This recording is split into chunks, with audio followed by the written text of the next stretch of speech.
Kung nasan ang kainan, naroon ang kasiyahan. Salo-salo sa agahan, tanghalian, at hapunan para mas mapasarap ang inyong bawat salo-salo.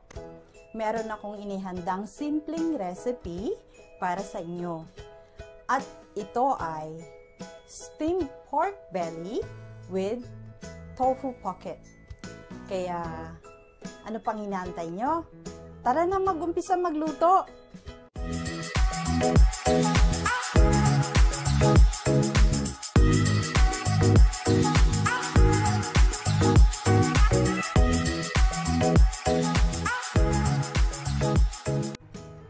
Heto ang ating ingredients.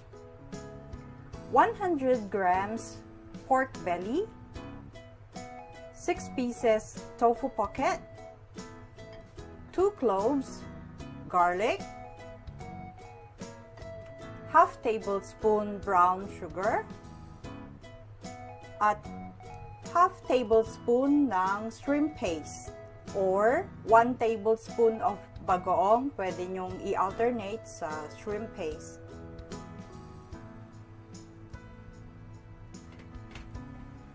Kailangan nating pakuluan ng 2 minutes yung pork belly.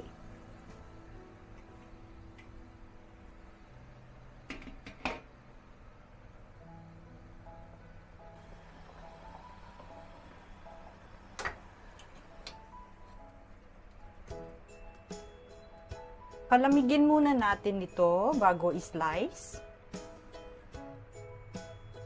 Habang pinapalamig natin yung pork na nilaga natin, cut na muna natin yung tofu pocket. I-cut nyo lang to into half.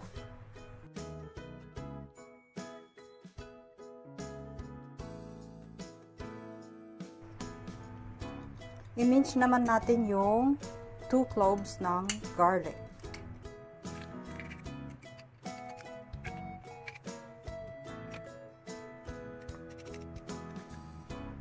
Sa isang bowl, paghaluin natin yung minced garlic, sugar, at yung ating shrimp paste.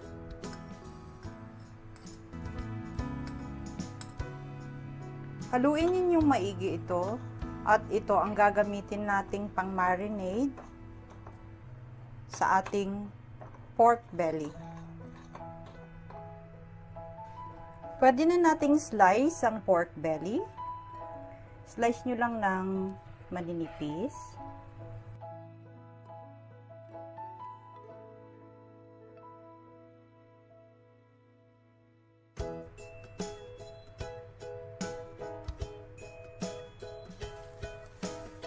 Ngayon naman, ilagay natin yung pork belly sa marinade.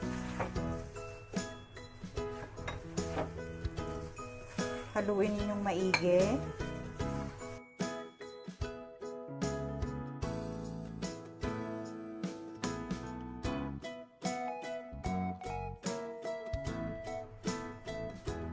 I-arrange naman natin yung tofu pocket sa ibabaw. Baliktarin ninyo yung tofu pocket dahil hinati natin. Para yung marinade ay hindi lahat ma-absorb sa tofu pocket, kailangan nating baliktarin pag in-arrange natin sa plato.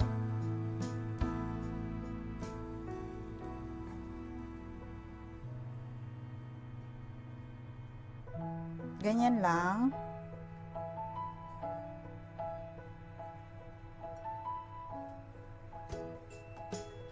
Pwede na nating ilagay yung pork belly sa ibabaw.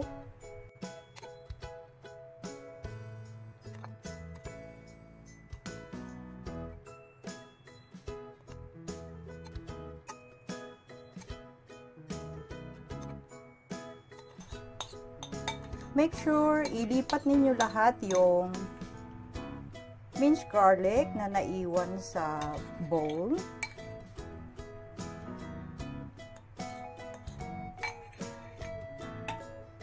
So, ayan. kapag nilagay ninyo yung tripod, meron pa ring distance mula sa tubig hanggang dun sa ibabaw ng tripod para pag kumukulo na yan, hindi umapaw yung tubig pag nilagay natin yung plato. Lagay na natin yung steam natin. Panatilihin naka-high heat all throughout.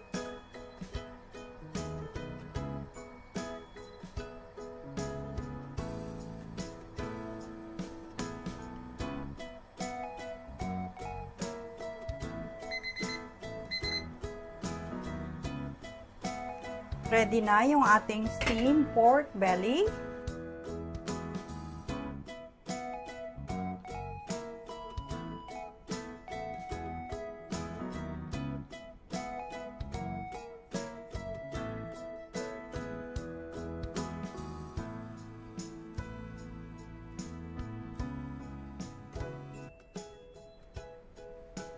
Isa na namang recipe ang natutunan ninyo sa araw na ito. Para mas ma-update kayo sa mga susunod pang uploads, please subscribe to my channel. Don't forget to click the bell button at like and share at mag-comment na rin kayo. And see you next time again mga ka-MC.